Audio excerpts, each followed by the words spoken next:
The 12 News 2026 Monsoon Special is sponsored by Irish Roofing Company. In Arizona, our most dangerous weather doesn't come quietly. Get your rain boots, umbrella. It builds on the horizon, towering walls of dust, skies flashing with lightning, and wind that can turn deadly in seconds. We saw the cracks in the ceiling. We take you inside the power of the monsoon in Arizona. From massive haboobs swallowing the skyline to flash floods leaving a path of destruction behind in an instant. This is the weather that defines Arizona summers. We're breaking down what fuels these storms, how fast they can intensify, and what you need to know to stay safe when they suddenly strike. Welcome, everyone. Here in the valley, the monsoon is not just a forecast, it's a force. It can bring much needed rain, but also life-threatening, dangerous storms, sometimes within the same hour. Our team of meteorologists spend months preparing the latest forecast where you live. We're taking a closer look at the storms that define our summers and the new risks that come with them. It's Arizona's most anticipated weather season, the monsoon. Yeah, and after years with extreme heat, microbursts, dust storms, and flash flooding, many are now wondering, could the atmosphere be setting the stage this year for a more active monsoon? I'm kicking things off with the Monsoon 2026 forecast. So what's the vibe for Monsoon 2026? Are we talking blockbuster or total bust? Right now, there are actually some signs that favor above average rainfall across Arizona. It starts with how dry this past winter was. We had very little snowpack across the west, which allows the land to heat up faster during spring and early summer. So yeah, also expect above average temperatures too. Hotter is actually what we want to get high pressure set up in its sweet spot over the four corners. That pattern pulls up moisture. Add in extreme heat, creating instability and energy, and that's when the atmosphere can really start to fire. Tropical moisture from the eastern Pacific can also supercharge storm chances, and right now, waters off the coast of Mexico are running warm. That could help send in extra moisture later this summer.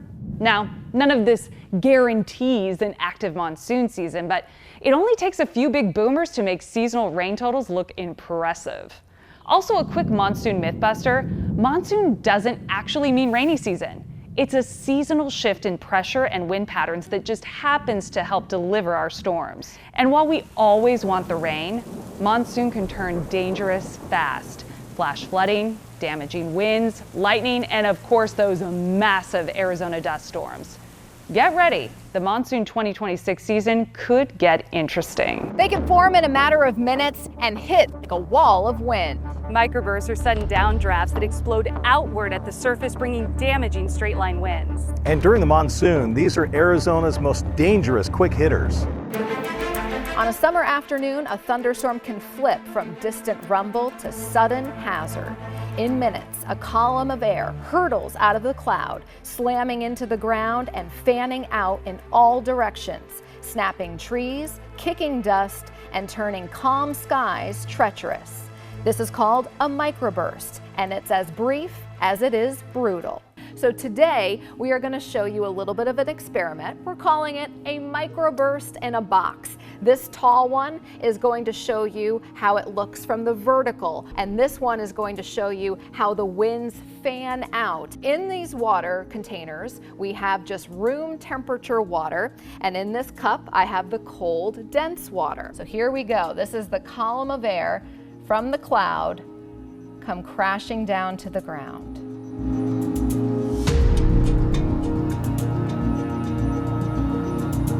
So what happens when the microburst column of air hits the ground? It all radiates outward from a single point, very similar to spokes on a bicycle tire. A storm does not have to be severe to produce a microburst. If you see a sudden dark base, rain curtains, and a quickly falling thunderstorm base, it could indicate a microburst.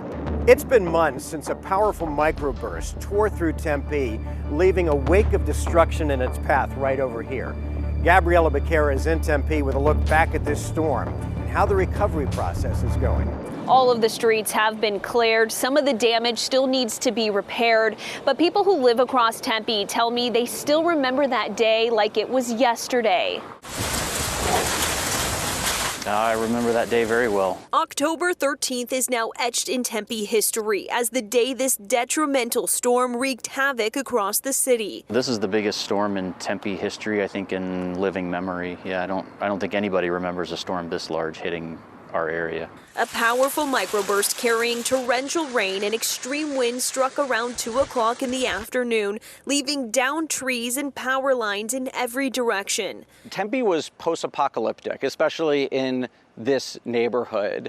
Andrew Porwancher says he was at home in Tempe's Maple Ash neighborhood when his decades-old tree uprooted in his front yard. And all of a sudden, we hear this massive boom, and we feel the house shake, and we jump back into each other's arms. The storm lasted only minutes, but the damage took weeks to clean up. These winds were raging at such extraordinary speeds that just a few minutes were sufficient to inflict extraordinary damage on the neighborhood. Assistant Fire Chief Daryl Duty says the worst of it hit near Kyrene and Baseline roads and also along Mill Avenue. That's where extreme winds ripped a section of the roof off of this industrial building and people were trapped in apartments. We ran over 234 911 calls that day. Today, both of those sites are still rebuilding. Recovery's still going on. If you drive in that area, there are still tarps on roofs and repairs still waiting to happen. This storm that shocked so many is just another reminder that Arizona's weather is unlike anywhere else. The sun came out relatively quickly,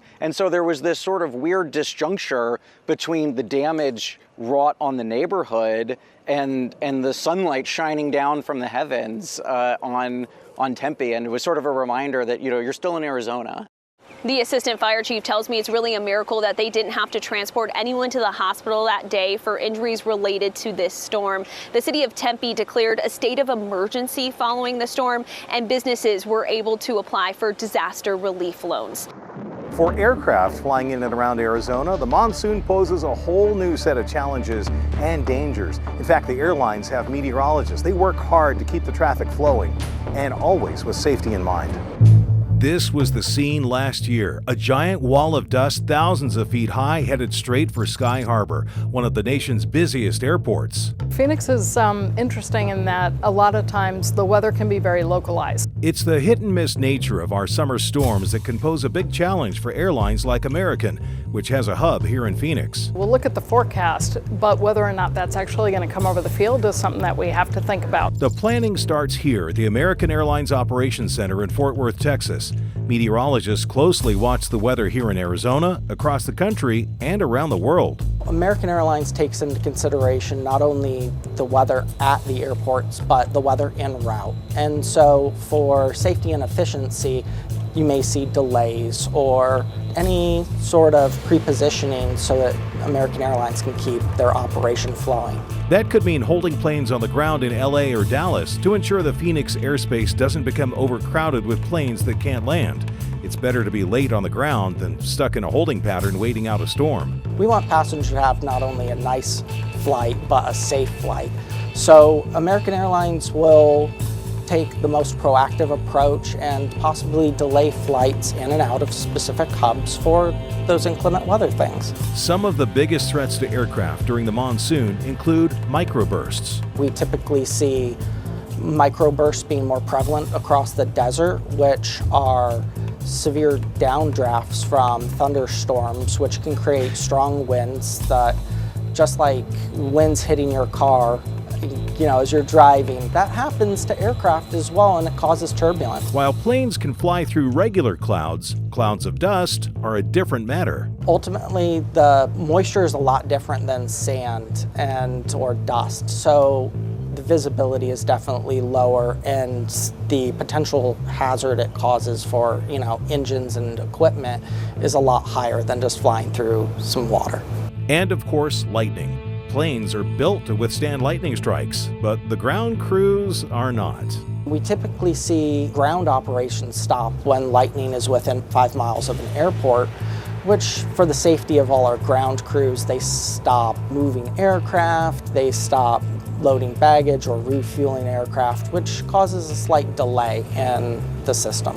If we're expecting severe weather in Phoenix, we'll go in early and give customers the option to self-reroute, and then we'll also look at when delays occur, rebooking customers through those other airports as well.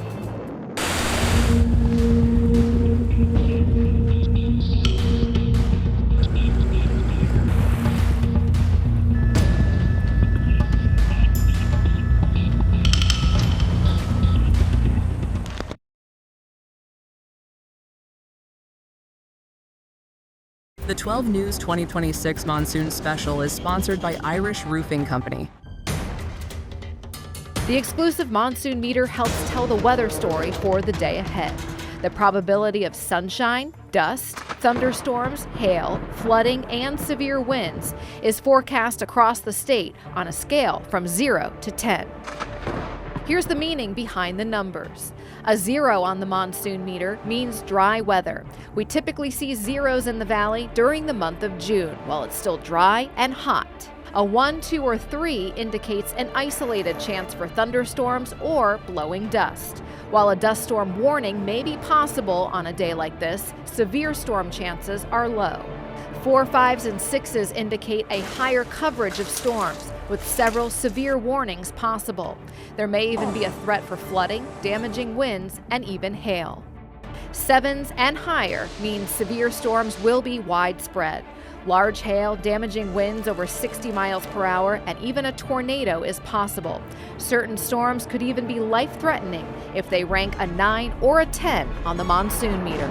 We get giant dust storms called haboobs every year. And yes, a haboob is different than your regular run-of-the-mill dust storm. But why is it called that? And how did it catch on here in Arizona? 12 News journalist William Pitts explains how Arizona became ground zero for the American haboob. All haboobs are dust storms, but not every dust storm is a haboob. A haboob is formed when a thunderstorm causes a massive downdraft of air. That downdraft kicks up a giant cloud of dust, dirt, and sand and moves along in front of the storm with a well-defined edge to the cloud. It's that kind of push that we get from those thunderstorms. Arizona State climatologist Dr. Erin Ann Saffel says that's what makes a haboob, that giant downward push of air from a thunderstorm. Without it, it's just a dust storm. In the 70s is where it became really famous, when you're looking at the North American haboob. Saffel says the word was used before then, but 1971 was different. That year, there were a couple huge dust storms that rolled through. One in May caused a massive pileup on I-10 and killed 7 people and hurt 25 more.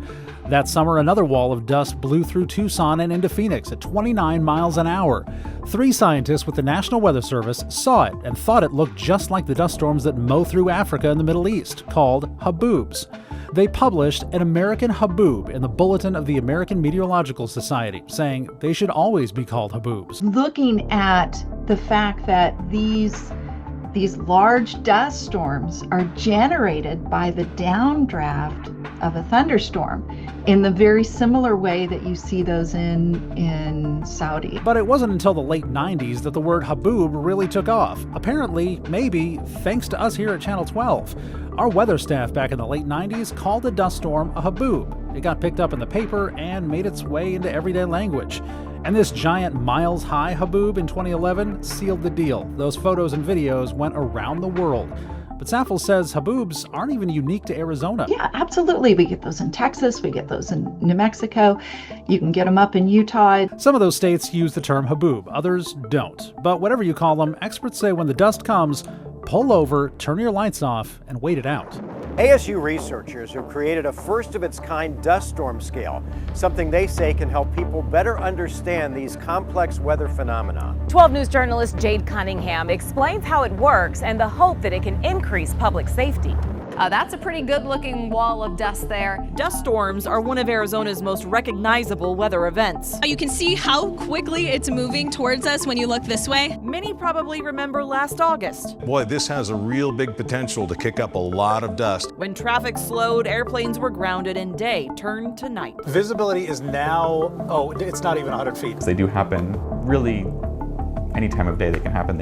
It just depends on when those storms move through. Now in an effort to categorize these storms, so it's been like a 5-year focus project. Researchers at ASU with about a dozen other experts created a first-of-its-kind dust storm scale. Initially though, it was tied to looking at air quality and being able to map out extreme events that happen related to air quality and dust exposure. ASU's Geographical Science and Urban Planning teaching professor, Dr. Ryan Heinzman, says the Phoenix dust storm scale is kind of similar to the enhanced Fujita or EF scale of tornadoes. It's not a forecasting, it's post-event. He says during a dust storm, air quality sensors around the valley will measure the particulates in the air, which can then help categorize the storm after. Cat 1 would have the lowest concentration of dust. If you take in a breath during a Category 1 event, so with 1,000 micrograms per cubic meter of dust, that would be roughly the equivalent of a few hundred pieces of dust entering your lungs or breathing in. Category 5, however, would have the highest and is most likely from a major storm. The primary one is just the Category 1 through 5, associated with just concentration of dust. And then we have subcategories that are based on the duration of the event, how long did it last, there's spatial extent, and then we also have wind gusts, because wind is a primary component of these dust storms, and if they have a certain threshold, in this case it's over 25 miles per hour, it would be a high wind gust storm event. These stop signs are just about to snap over. The infamous July 5th, 2011 dust storm was a Category 5. The storm last August, it's getting really dark. Only a Cat 2. Can't see anything out here. The wind just keeps picking up and moving even quicker. One of the main reasons why it likely wasn't such a significant event is because it only lasted for 10 to 15 minutes in a lot of places. It was a unique dust storm because as it moved through, it lifted up basically a new thunderstorm right above it. And that precipitated out, it rained out, and that rain really quickly pulled all the dust from the air. It's not just the rain and the water that's coming down, it is the wind that's pushing us along. The goal of this is to help the community connect and learn more about these storms moving forward. Let's find a way that we can categorize these storms that allow the public to engage with it in a different way, in a way that makes them think about exposure, but also how can we look at it from the perspective of transportation, or from air quality, or from dust storms and forecasting potentially in the future. We were driving on the freeway and both of us at the same time said, "What is that?"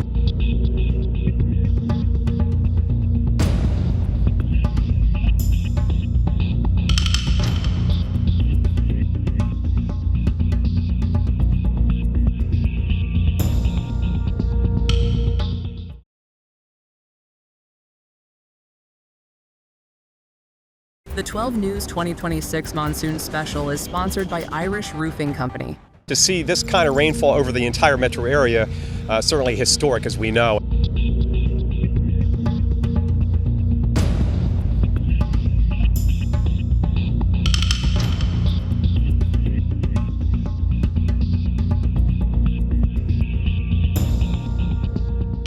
The monsoon brings an added element of danger, especially when you're driving.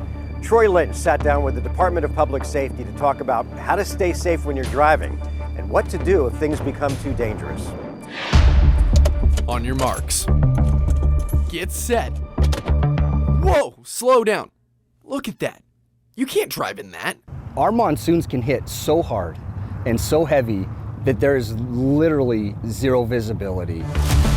Living in the desert, we escalate from no rain for months to such heavy rain that driving becomes too dangerous. There's a lot of things that we need you to do as drivers to help us keep the roadways safe during monsoon season.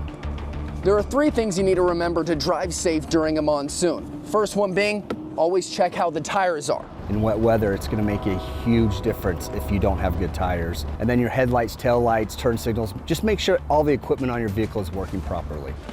Second, always wear your seatbelt. That is the #1 priority, make sure your seatbelt is on. And lastly, drive slow. When it rains, the oils from the road rise to the top and make the roadway super slick. Even with all-wheel drive or new tires, Mother Nature will have her way. So the more distance you give the car in front of you, the safer everyone is. 3 seconds between your vehicle and the vehicle in front of you at 55 miles an hour. So if that's the case in dry, good weather, we need you to double that in wet weather. Before you hit the road during monsoon, check the weather. But if there's a dangerous amount of rain that suddenly hits your commute, here's what to do. We do want you to pull off the roadway, turn off your lights, put the vehicle in park, and just wait it out. Sergeant Lee says in his experience there's an uptick in crash calls during heavy rain events, which isn't just dangerous for the ones driving, but for the first responders coming to help. Everyone's affected by that. So that's why we say we can't keep the highway safe by ourselves. When they signed for their driver's license, they promised that they were going to help keep our roadways safe. They were going to do their part, and that's what we ask, and that's what we expect. There's a biological impact of summer rain across the animal kingdom. Most notably, here in Arizona, it's do or die time for amphibians who rely on rain pools to lay their eggs. So monsoon, for many, means mating season. Cue the music. Monsoon is mating season for your amphibians, so it is the time for them to shine. So it's really, really important that they time this right and catch our period of high water, which is not very long here for monsoon season. Okay, this story went south pretty quickly. Underground, to be exact, because that's where toads live in order to survive. The reason, they don't drink water through their mouths or breathe through their lungs. Instead, oxygen passes through their skin into the bloodstream. Now, in order for that to happen, the skin must be wet. So here in a hot, dry desert, that means a subterranean life. Unless, of course, it's monsoon time, and that's when opportunity comes knocking. They're signaled by the little pitter-pattering of our raindrops to start digging upwards, and they know it's time to eat and explosively breed and then go right back underground when it becomes too hot once more. So those pools and puddles created during monsoon are literally a hotbed of activity for toads. It's important to understand the boom or bust of a toad's love life is the heart song for the rest of our ecosystem. For amphibians in particular, they are known as an indicator species just because they have what we consider to be semi-permeable membranes for skin, since they can breathe and excrete through the skin layer. If there is something wrong in the environment, they're going to be our first sign. When we start losing those amphibians, we know that something else is wrong within the ecosystem, and then we can move to fix that. Now, during our dry years, toads are actually able to stay dormant for longer, which unfortunately has led to a population decline. Most frog species right here in Arizona have been declining. So there is an active conservation effort going on to improve habitat loss due to development and drought. From dangerous microbursts to massive dust storms, flash flooding, and lightning-filled skies, Arizona's monsoon continues to evolve. And no matter what this season brings, the 12 News Weather Impact Team is here, tracking every storm to keep you prepared and safe. So for more on monsoon coverage, safety tips, live radar, and the latest forecast, download the 12 News app on your phone or your TV and watch for free. Thanks for watching, everyone.